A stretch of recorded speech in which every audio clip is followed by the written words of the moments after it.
Pada tahu nggak sih, pada tahun 1926 ada filsuf yang memiliki pemikiran yang unik. Siapa itu? Michel Foucault. Foucault lahir pada 15 Oktober 1926 dengan latar belakang keluarga menengah ke atas dan latar belakang akademik sebagai filsuf dan psikolog. Setelah beberapa tahun sebagai diplomat di luar negeri, ia kembali ke Prancis dengan menerbitkan buku besarnya yang berjudul Sejarah Kegilaan pada tahun 1961. Lalu pada 26 Juni 1984, Foucault sayangnya meninggal di Paris akibat komplikasi HIV atau AIDS. Latar belakang pemikiran Michel Foucault berakar pada studi sejarah, psikologi, dan filsafat. Lalu dikembangkan menjadi kritik radikal terhadap kekuasaan, pengetahuan, dan institusi sosial. Sebagai tokoh strukturalis dan poststrukturalis, Foucault berfokus pada bagaimana wacana dan institusi itu bisa membentuk subjek dan mengontrol tubuh. Jika dikaitkan dengan kasus buzzer pemerintah di Indonesia, pemikiran ini merujuk pada fenomena penggunaan akun media sosial, baik itu individu maupun kelompok. Hal ini untuk mempengaruhi opini publik terkait kebijakan, sikap pemerintah, atau isu politik tertentu. Namun, lama-kelamaan, istilah buzzer di politik Indonesia kita malah berkembang menjadi akun yang lebih aktif dalam menggiring opini di ruang publik digital. Kita tahu kalau di Indonesia itu ciri-ciri buzzernya bisa membela kebijakan secara masif, terus menyerang oposisi, hingga membuat hashtag tertentu biar jadi trending. Michel Foucault juga membahas tentang knowledge is power ketika seseorang menggunakan kemampuan dan pengetahuan dirinya sendiri untuk bisa mencapai sebuah kekuasaan lewat dominasi pesan ataupun dominasi tujuan. Kebenaran ini pun akhirnya akan dibentuk melalui pesan ataupun narasi-narasi yang akan terus diulang di media sosial melalui pesan rekayasa sosial. Dan nantinya knowledge is power ini juga akan melihat bagaimana sih buzzer-buzzer politik ini tuh akan membentuk dan menyebarkan opini secara luas, mendominasi ruang publik, dan juga membentuk forum-forum diskusi yang tertutup. Karena pada akhirnya mereka bertujuan untuk bisa memonopoli kebenaran-kebenaran yang ada. Pada situasi ini, buzzer politik mengambil sudut pandang masyarakat untuk dapat mendalami dan membentuk strategi komunikasi, hingga akhirnya buzzer politik ini tuh berhasil untuk bisa menyampaikan pesan mereka yang mereka inginkan untuk mendukung salah satu pihak ataupun golongan yang sedang ada di isu sosial. Buzzer-buzzer ini akan menggunakan sisi mudah dipengaruhinya manusia dalam proses penerimaan pesan. Karena di era digital itu sudah banyak banget fitur-fitur ataupun elemen-elemen yang dapat mendukung interpretasi makna yang sangat panjang. Mulai dari live streaming, cerita, hingga postingan. Dan dalam knowledge is power ini juga dijelaskan bahwa Foucault menyebutkan kekuasaan itu diproses oleh wacana dan juga pengetahuan. Hingga pada akhirnya terbentuklah sebuah alur komunikasi yang diinginkan dan mencapai sebuah tujuan. Kalau kita ngomongin buzzer politik di media sosial, biasanya kita anggap itu cuma opini yang disuarakan secara masif. Tapi kalau dilihat dari perspektif Michel Foucault, fenomena ini sebenarnya lebih dari sekedar orang yang berpendapat. Foucault memperkenalkan konsep bernama wacana, yaitu sistem yang membentuk pengetahuan dan menentukan apa yang dianggap sebagai kebenaran dalam masyarakat. Jadi, kebenaran itu bukan sesuatu yang netral, tapi dibentuk melalui proses sosial. Dalam konteks buzzer politik sendiri, wacana terlihat dari bagaimana narasi tertentu diproduksi dan disebarkan secara terus-menerus. Buzzer tidak hanya menyampaikan suatu informasi, tetapi juga membingkai suatu realita. Misalnya, satu kebijakan bisa digambarkan sebagai keberhasilan besar atau justru kegagalan, tergantung bagaimana narasi tersebut dibangun.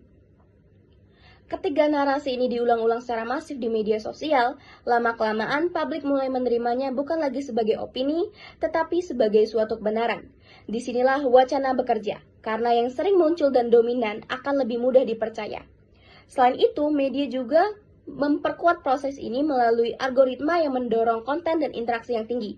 Akibatnya, wacana tertentu menjadi semakin kuat dan mendominasi ruang publik digital.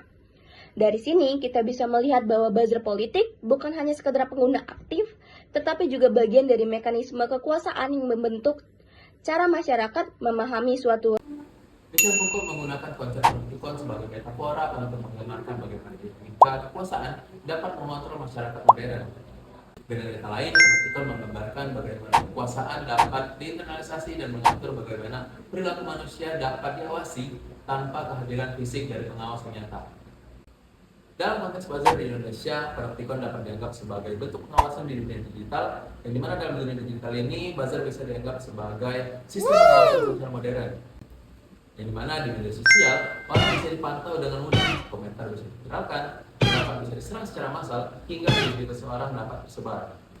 Di era digital, pengawasan bukan hanya dilakukan oleh negara, tetapi juga oleh publik, di mana media sosial bisa membuat seseorang untuk merekam, menyebarkan, mengomentari, bahkan hingga menghakimi.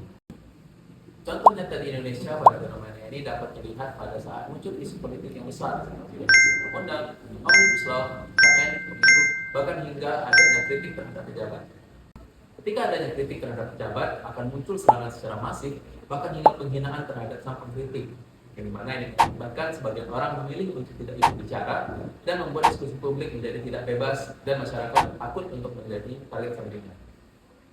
Dalam perspektif Michael Foucault, konsep biopower menjelaskan bagaimana kekuasaan tidak selalu bekerja lewat sebuah paksaan langsung, tetapi juga bisa dilakukan melalui pengendalian cara berpikir, perilaku, dan opini masyarakat secara halus. Nah, pada fenomena buzzer di media sosial, biopower terlihat ketika suatu pihak tertentu seperti elit politik, perusahaan, ataupun kelompok yang berkepentingan menggunakan buzzer untuk membentuk persepsi publik terhadap suatu isu tertentu, misalnya politik ataupun isu sosial. Melalui buzzer ini, informasi tersebut terus diulang, diviralkan, dan diarahkan sehingga masyarakat perlahan-lahan menerima narasi tersebut sebagai sebuah kebenaran. Nah, yang pada akibatnya opini publik tersebut menjadi lebih mudah dikendalikan tanpa harus menggunakan kekerasan ataupun aturan yang memaksa secara langsung. Buzzer juga bekerja dengan memanfaatkan algoritma media sosial, tren, dan tekanan sosial digital agar masyarakat mengikuti arus opini mayoritas. Nah, dalam konteks ini, biopower bekerja karena masyarakat tidak sadar bahwa pola pikir mereka sedang diarahkan. Kayak mereka merasa memilih pendapat mereka sendiri, padahal opini tersebut sudah dibentuk melalui paparan informasi tadi yang terus-menerus disebarkan di media sosial.